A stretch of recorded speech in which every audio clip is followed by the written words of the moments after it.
Niining panahon nga ang putling ebanghelyo gihagis sa mga hiwi nga pagtulunan. Kinahanglan mo barug ang mga tinun-an ni Kristo sa pagpakigbisog sa paglaban sa pagtuo, nga magkausa ug alang sa tanang panahong gihatag sa Dios ngadto sa iyang katawan. Maoy hinungdan nga namugna kining tulumanon ang putling ebanghelyo. 30 minutos nga pagsabwag sa tinuod nga ebanghelyo. Kauban ni Pastor Jeremias Hangad, ang putling ebanghelyo. Tulumanon nga gihatod kaninyo sa Herald of Grace Radio Ministries Philippines. Ang putling ebanghelyo.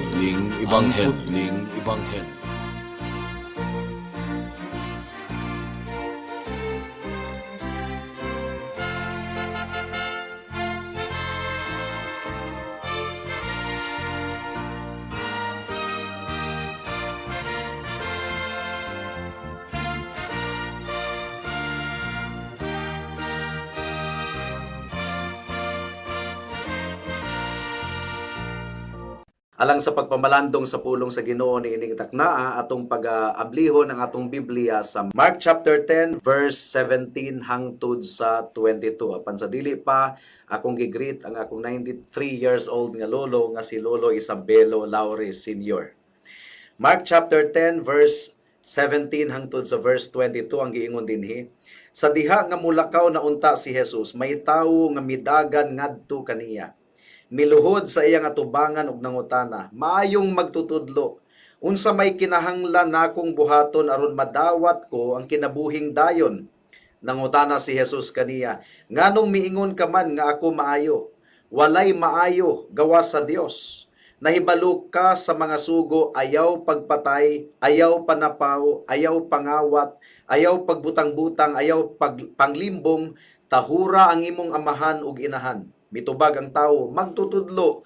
Nagtuman ako ni ining tanang sugo, sukad pa sa akong pagkabatanon. Mitutok si Jesus kaniya uban ang gugma ug namulong. Usara kabutang ang kinahanglan nimong buhaton. Lakaw ug ibaligya ang tanan mong katigayunan. Ug ihatag ang halin ngadto sa mga kabus ug maangkon mo ang mga bahandi sa langit. Unya, balik nganhi ug sunod kanako. Sa pagkadungog sa tawo niini, naguol siya og masulubong mibiya kang Jesus tungod kay dato man siya kaayo. May the Lord bless the proclamation of His word today. Niana kita niining punto mga kaigsuunan sa atong sugilanon nga na-record ni Matthew, ni Mark, ni Luke. Mo kini gitawag og synoptic gospels mga kaigsuunan.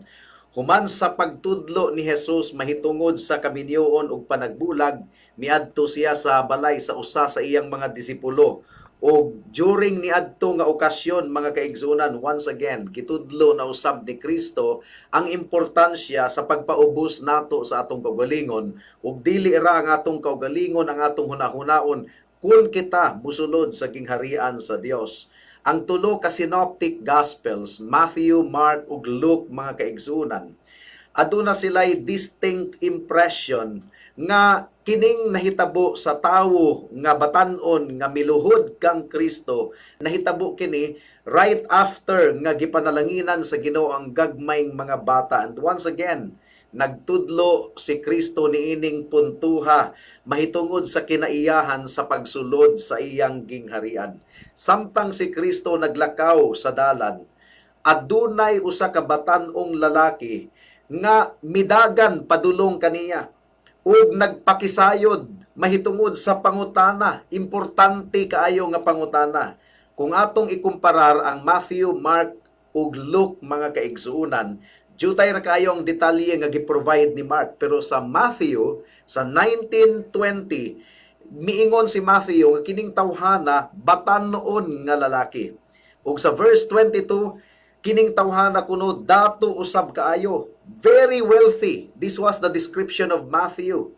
He had much property, daghan kayo siya og katigayunan. Ug matod pa ni Lucas, kining tawhana mga kaigsuunan pangulo sa mga Hudiyo. So duna siya katungdanan, batanon pa, pero adunay katungdanan sa katilingban. Luke chapter 18 verse 18 ang giingon dinhi, usa ka pangulo sa mga Hudiyo nangutana kaniya, maayong magtutudlo unsa may akong buhaton aron madawat ko ang kinabuhing dayon. So kining tawhana dili alang-alang ang estado niini sa katilingban. Mo gani nga ang tanang Biblia nga atong gitun-an, ang titulo niini nga sugilanon, The Rich Young Ruler, ang dato nga batanon nga pangulo. Ug dugang pa mga kaigsunan, kining tawhana maayo og kinaiya atubangan sa mga tawo.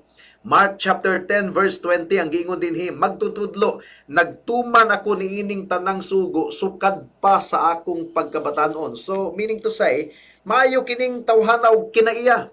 Aduna usab siya interest alang sa iyang kalag. Nagkinabuhi siya nga hapsay atubangan sa katilingban. Apan wala siya'y kapahulayan sa iyang kalag, mga kaigsuunan. Hapsay ang iyang panginabuhi, pero wala siya'y kalinaw sa iyang kalag. Interesado siya nga makabaton og kinabuhing dayon, mao nga midagan siya padulong kang Kristo aron matubag ang iyang pangutana kun ang tanang katawhan ingon ani lang unta, mga kaigsuunan. So, niining taknaa, mga kaigsuunan, atong tanawon ang sugilano niining tawhana nga nagpakisayod kung unsaon nga maluwas ang iyang kalag, apan kining tawhana mibiya kang Kristo nga wala gayud gihapon makabig. And it has much to say about how a person comes to Christ. Unsa man gyud ang tinuod nga rason sa atong pagduol kang Kristo. Kinahanglan nga mahimong wake up call kini nga mensahe, mga kaigsuunan, nga sa atong henerasyon karon ang evangelism gilamo-lamo lamang sa mga churches. Daghan kayong evangelism nga pasumayon ra ang usa ka tawo og sinner's prayer, musumay sa sinner's prayer, luwas na kuno, mga kaigsuunan. Pero niining puntuha, mga kahigalaan, klaro kaayo nga dili kita magkumpiyansa kung atong isangyaw ang ebanghelyo. Dili kita magdali-dali gumikan kay kining tawhana, interesado gayud kaayo sa kahimtang sa iyang kalag. Apan bisan sa pagkahuman sa iyang conversation with Jesus, wala gayud gihapon siya makabig. So adunay tulo ka punto ang atong pagpamalandong niining taknaa. Una, atong ilailahon kung kinsa gayud kining batanon nga lalaki nga dato kayo. Ikaduha, atong ikumparar ang simbahan karon sa simbahan nga gidescribe sa Biblia. Ug ikatulo, atong tanawon unsa man gayoy kulang ni adtong batanong lalaki nganong mibiya siya kang Kristo apan wala gihapon siya makabig. So unahon nato ang unang punto. Atong ilailahon kining tawhana. Unsay gibuhat ni ining tawhana nga insakto, positibo, mga kaigsuunan? Una, miduol siya kang Kristo publicly. Wala siya maulaw sa iyang gibuhat. Napagyo daplin sa dalan. Miluhod siya. Atubangan sa atong Ginoong Hesukristo. Sukwahi kini sa gibuhat sa mga leaders sa mga Hudiyo at that time. Ang giingon sa John chapter 12 verse 42 to 43. Ang giingon dinhi, bisan pa niini daghang kadagkuan sa mga Hudiyo mituo kang Hesus, apan tungod sa mga Pariseyo, wala sila magpaila niini aron dili sila palagputon gikan sa sinaguga. Gipalabi nila nga daygon sila sa mga tawo kaysa daygon sila sa Dios. Pero kining tawhana, gi-confess niya ang atong Ginoong Hesukristo publicly. Wala niya gikaulaw. In other words, to openly live out the claims of Christ upon our life is really very important. Ang giingon sa Matthew chapter 10, verse 32 to 33, ang giingon ni Kristo, ang muila ug muangkon kanako atubangan sa mga tawo, ang kunon ko usab atubangan sa akong amahan didto sa langit. Apan ang dili muangkon nga siya ako dili ko usab ang kunon atubangan sa akong amahan didto sa langit. So, kining tawhana, kining batanon nga lalaki, murag nakapasar sa standard sa Ginoo kay wa man niya gikaulaw ang atong Ginoong Hesukristo. Miluhod siya didto pagayod daplin sa dalan. Ug miduol siya kang Kristo nga aduna gayoy kadasig. Nagdagan pa siya padulong kang Kristo. Mo kinigiingon sa atong teksto, sa diha nga mulakaw na unta si Jesus, may tawo nga midagan ngadto kaniya, miluhod sa iyang atubangan ug nangutana, maayong magtutudlo, unsa may kinahanglan akong buhaton aron madawat ko ang kinabuhing dayon. So there was a sense of urgency. Gadali-dali siya. Miduol siya kang Kristo nga adunay pagtahod kang Kristo, pagrespetar kang Kristo, kay muluhod ba ang usa ka tawo kung wala siya mitahod sa atong Ginoo. So duna siya pagtahod. He fell on his knees. Ug iyang gitawag si Kristo nga maayong magtutudlo. Kung si Kristo magtutudlo, dili na ikakurat. Gumikan kay nagwali man gyud si Kristo niadtong mga panahona. Nagtudlo siya sa nagkalain-laing dapit, pero gidugangan pa man gyud ang description. Ang gitawag sa batanong lalaki kaniya, maayong magtutudlo. Ug duna siya'y pakabana sa iyang kalag, mga kaigsunan. So this is something nga positibo ni adtong batanong lalaki. Duna siya'y pakabana sa iyang kalag. Dili pareho sa majority sa mga tao dinhi sa kalibutan nga wala gayoy pagpakabana sa ilang kalag. Pero kining tawhana adunay pagpakabana sa iyang kalag. Miduol siya kang Kristo nga gadagan aron maangkon niya ang tubag sa iyang pangutana. Aduna siya'y respetar sa balaod sa Ginoo ug nagtamod usab siya sa balaod sa Ginoo, kay ang iyang giingon, what shall I do? Ug gipadako siya ug insakto sa iyang mga ginikanan. Gumikan kay ang iyang giingon sa verse 20, mitubag ang tawo magtutudlo, nagtuman ako niining tanang sugo, sukad pa sa akong pagkabatanon. So hapsay ang kinabuhi niining tawhana. Ug miduol siya kang Kristo ug nangandoy alang sa kinabuhing dayon, kung unsay ang buhaton aron siya makabaton niini. In other words, miduol siya kang Kristo nga adunay kadasig, adunay pagrespetar ug pagtahod kang Kristo, ug aduna siya'y interest pakabana alang sa kahimtang sa iyang kalag. Something nga kinahanglan natong mabatunan usab, mga kahigalaan, mga kaigsuunan. Karon ato kining itandi, kung kining tawhana muduol ug musulod sa mga simbahan sa atong kapanahunan karon, kandidato na kining tawhana alang sa church membership, I tell you. Batanon nga lalaki, dato, prominente, dasig kayo sa nga tanan. Interesado siya sa kahimtang sa iyang kalag. So, alang sa daghang mga katawhan karon, excelente kining tawhana nga kandidato alang sa pagkamiyembro sa usa ka simbahan. Ipasumay dayon og sinner's prayer, unya ingnon nga luwas na kay misabat na sa sinner's prayer, membro na dayon sa simbahan. Pero mga kaigsuunan, I'm talking to fellow believers in the Lord Jesus Christ and even fellow pastors, fellow ministers of the gospel, ayaw pagdali-dali. Gumikan kay ang pagdawat sa usa ka miyembro kinahanglan kini og kaalam ug kahibalo, mga kaigsuunan. So, niadtong kining tawhana, gipakita niya ang kadasig sa atong Ginoong Hesukristo, miluhod siya sa Ginoo, nagpakisayod siya alang sa kinabuhing walay katapusan, gi-expose dayon ni Kristo ang sipyat sa kasing-kasing niadtong tawhana. Verse 18 sa atong teksto, nganong miingon ka man nga ako maayo, walay maayo gawas sa Dios. So Jesus Christ seems to be telling nga gitawag ko nimo og maayo, huna-huna wala na ilaing maayo kundili ang Dios lamang. So Jesus Christ is asserting nga siya Dios, mga kaigsuunan. Siya Dios. So gihatagan sa Ginoo kadtong maong tawhana og tsansa nga maghuna-huna, maminsar nga ang tawo nga iyang giatubang, magtutudlo nga iyang giatubang, dili ordinaryo nga tawo kundi Dios.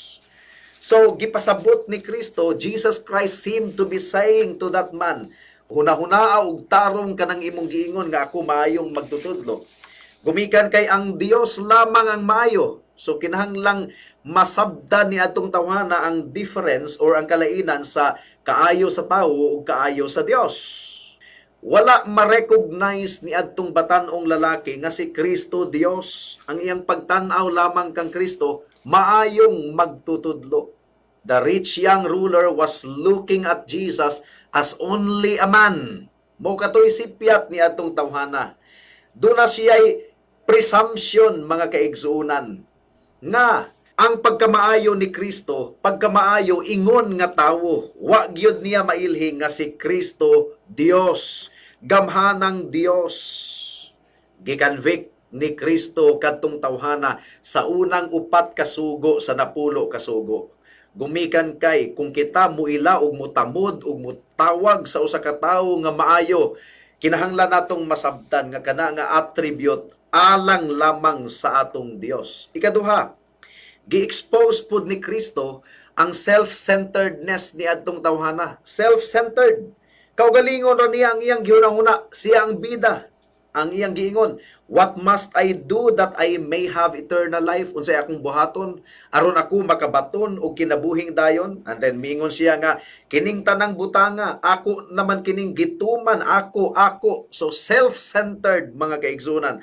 Ako naman kining gituman sukad pa sa akong pagkabata. Unsa pa may kulang, unsa pa may akong buhaton. Mo kini ang problema sa daghan kaayong mga iglesia sa atong kapanahunan. Self-centered ang ilang perspektibo sa mga butang, mga kaigsuonan. Bisan pa sa ila ang pagpangwali, moingon sila, ang Dios nahigugma kanimo, nahigugma kaayo ang Ginoo kanimo. So, man-centered.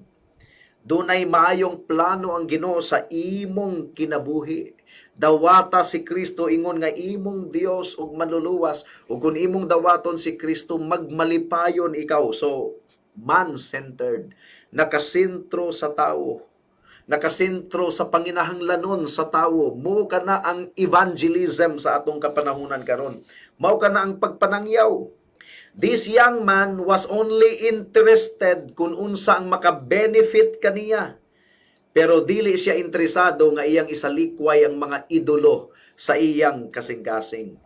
Ang ebanghelyo sa atong Ginoo dili nakasentro sa tawo, mga kaigsunan, kundi nakafocus kini sa atong Dios, sa iyang pagkabalaan ug sa iyang balaod. Walay problema si Kristo sa pag-reconcile sa balaod ug sa grasya. Parihong gitudlo ni Kristo ang pagtuo ug ang maayong buhat. Tinuod nga naluwas kita pinaagi lamang gayod sa pagtuo. Walay labot ang atong maayong buhat. Klaro kayo kana sa Ephesians chapter 2 verse 8 and 9. Pero ang kaluwasan nga atong nadawat pinaagi sa pagtuo tungod sa grasya sa Dios, dili kini nagpasabot nga dili kini mamunga og pagkabalaan. Ang kaluwasan nga atong nadawat gikan sa Ginoo nagbag-o kini sa atong kasing-kasing. Ato na karon nga gipangita o gikinabuhi ang pagkabalaan sa Ginoo. And what is the standard of God's holiness? The law of God. Ang ebanghelyo sa atong Ginoong Hesukristo dili kini kulang sa paghinulsol. Ang ebanghelyo sa atong Ginoong Hesukristo, kung ato kining dawaton ang buot pasabot, gisalikway nato ang mga idolo sa atong kasing-kasing, ang mga Diyos sa atong kasing-kasing. Klaro kayong gitudlo ni Kristo ang gisugo sa balaod. Ang ebanghelyo ni Kristo niining batanong lalaki nga iyang gikaistorya karon nagsugod pinaagi sa pag-sight sa balaod. Nganong gisayt man ni Kristo ang balaod? Ni adtong batanon nga laki aron iyang buhaton ang balaod aron siya maluwas? No. Gihisgutan ni Kristo ang balaod aron masabtan ni atong tawhana nga siya makasasala, nakasupak siya sa balaod sa Dios. So, ang unang siyam kasugo gi-mention ni Kristo ni atong tawhana. Nindot kayong pamati sa tao sa iyang kaugalingon. Kay nabuhat naman kuno niya kadto sukad pa siyang kabatanon. Siyam kasugo ang gihisgutan sa Ginoo. Gipanid-an siya ni Kristo kung feel good ba katong tawhana sa iyang kaugalingon. Mugani nga miingon siya dayon nga, Lord, nabuhat naman anako sukad pa sa akong pagkabatanon. Unsa pa may kulang? Didto na. Gihisgutan na dayon ni Kristo ang ikapulo nga sugo nga mooy nag-expose sa pagkadautan sa kasing-kasing ni adtong tawhana. Kay nga naman, kadtong tawhana hakog, kadtong tawhana puno og pangaghop sa kasing-kasing, kadtong tawhana ulipon sa iyang bahandi, to the point nga idolo niya ang iyang bahandi. Dili gayo tinuod nga siya nahigugma sa Dios, kay nahigugma siya sa iyang salapi. Mugani nga miingon si Kristo nga mas sayon pa sa usa ka kamilyo nga mosulod sa mata sa dagom kaysa sa dato nga makasulod sa gingharian sa langit. Di po pasabot nga walay dato nga maluwas, pero lisod kaayo. Gumikan kay ang mga dato nahigugma sa ilang kabtangan. Do not misunderstand me. Gumikan kay si Abraham, si David, dato bayapon kaayo, pero dili sila ulipon sa ilang pagkadato mga kahigalaan. Andam silang musalikway sa tanang mga butang aron lamang maangkon nila si Kristo. Pero kining tawhana, ulipon sa iyang kwarta, ulipon sa iyang kabtangan. So, mao katoy sipyat ni adtong tawhana. Duna siya'y superficial sa iyang pag-ila sa atong Ginoong Hesukristo, taphaw lamang. Iyang gitawag si Kristo nga maayong magtutudlo, pero wala niya makita nga si Kristo Dios. Nga kinahanglan gayud siyang mupasakop kang Kristo, musalikway sa tanang mga butang, ug musurrender ug musunod sa atong Ginoong Hesukristo. Dili siya willing nga musunod sa atong Ginoong Hesukristo. Mas gipalabi niya ang iyang kabtangan, mao nga naguol siya kaayo ni adtong miingon si Kristo nga ibaligya ang imong mga kabtangan, ihatag sa mga kabus isip tabang ug sunod kanako.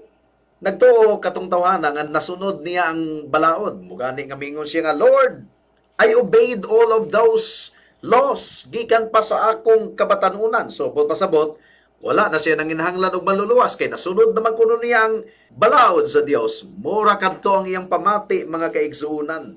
Wala gayod niya masabti nga siya hugaw kay atubangan sa Ginoo, makasasala atubangan sa Ginoo. Giun sa pag-expose sa Ginoo ang iyang kasing-kasing, gisite sa Ginoo ang ikapulo nga sugo nga nag-expose sa iyang kahakog ug kaaghop sa iyang kasing-kasing.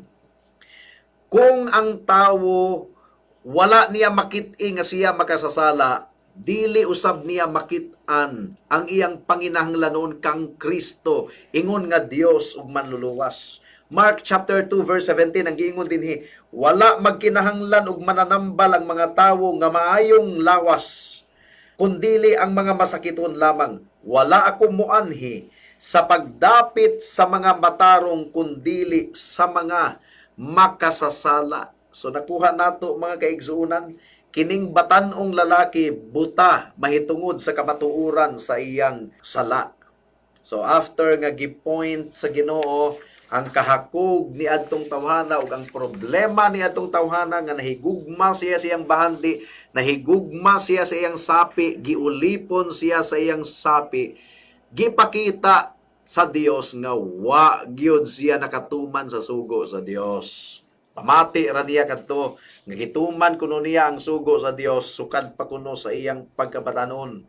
Dili tinuod, dili pareha ni Abraham ba nga importante alang kang Abraham si Isaac nga bugtong ni nga anak, pero ni adtong gisugo siya sa Ginoo nga ihalad si Isaac, ingon nga halad nga sinunog sa iyang atubangan.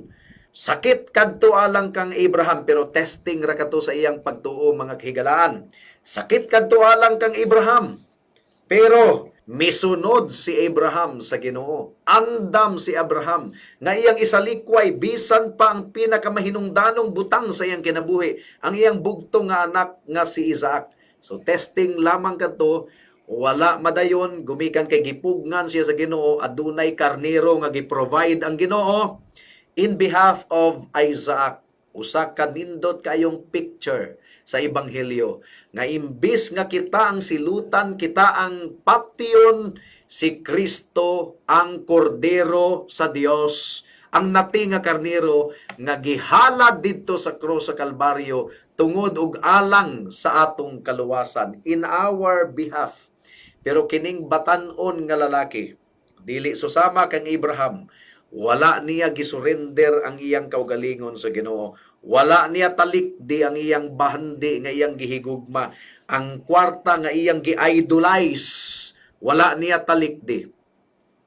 Og iyang gipasulabi ang iyang bahandi. Mo nga milakaw siya gikan kang Kristo nga naguol kayo kumikan kay nahigugma siya sa iyang bahandi. Ang Kristohanon nga kinabuhi murag baliktad. Kung atong isurrender ang tanan, tungod og alang kang Kristo, maangkon di ay hinuon nato ang bahandi nga hilabihan. Dili literal nga kwarta ha. Ang giingon ni Pablo sa Philippians chapter 3 verse 8, dugang paniana, giisip ko na ang tanan nga walay bili tungod sa kahibalo mahitungod ni Kristo Jesus nga akong Ginoo, nga labaw pa kaayo kabililhon. Tungod kaniya gisalikway ko ang tanan o giisip kong basura lamang aron maangkon ko si Kristo. Ang tinuod nga luwas, andam nga musurrender sa tanang butang, maangkon lamang niya si Kristo. Tungod kay kung naangkon nato si Kristo, naangkon nato ang tanang butang. So kinahanglang susihon nato ang atong kasing-kasing. Ato na bang gisurrender ang atong kaugalingon? Gisalikway na ba nato ang atong kaugalingon, ang atong garbo alang sa pagsunod kang Kristo? Walay garboso nga makasunod sa langit. Ang garbo mo kining gahuna nga ang iyang pagkabuutan mo'y makaluwas niya. Ang iyang pagkamaayong tawo mo'y makaluwas niya. Garbo na. Pero kinahanglang masayra nimo nga ikaw makasasala ug ang imong pagkabuutan trapura na atubangan sa Ginoo. Dili ka na mo'y muluwas nimo. Si Kristo lamang ang makaluwas, ang bugtong Dios ug manluluwas. Makasasala ikaw, wala kay pagkamataro nga qualified atubangan sa Ginoo. Pero si Kristo iyang gisunod ang balaod sa Dios perfectly, ug iyang gihalad ang iyang dugo ingon nga halad alang sa kasalanan. Igo na kadto higala. Before namatay si Kristo, misinggit siya, natapos na, it is finished.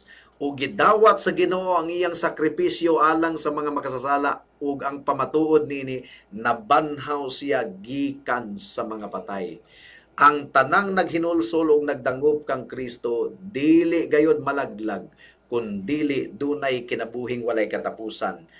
Dangop kang Kristo karon higala, salig kaniya lamang ug ikaw maluwas. Magampo kita. Salamat o Dios nining taknaa sa pagpamalandong sa imong pulong. Ug among gipangayo Ginoo ang imong grasya, ang imong kaluoy o Dios. Salamat kaayo. In Jesus name we pray. Amen.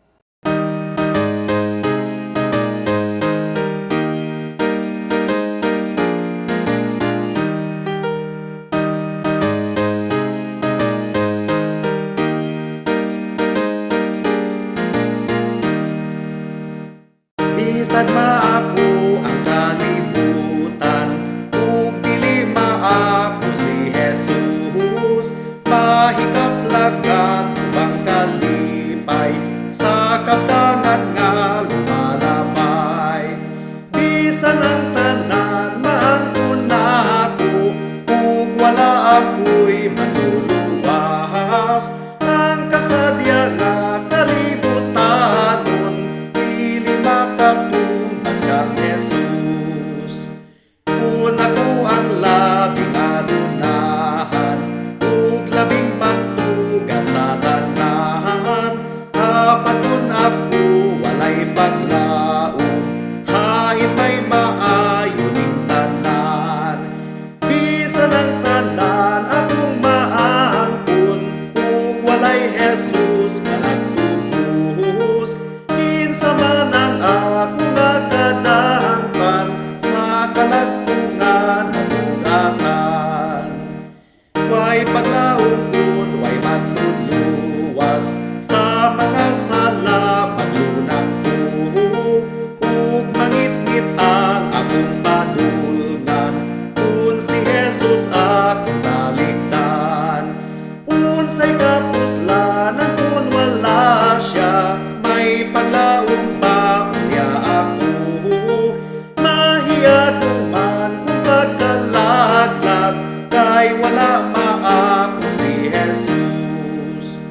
Upagkadako na kong bulahan, nga naangkon na ko si Jesus. Ang sala ko iyang ipasaylo, ug ipalang kasubanan ko. Kung si Jesus lang akong maangkon, wanay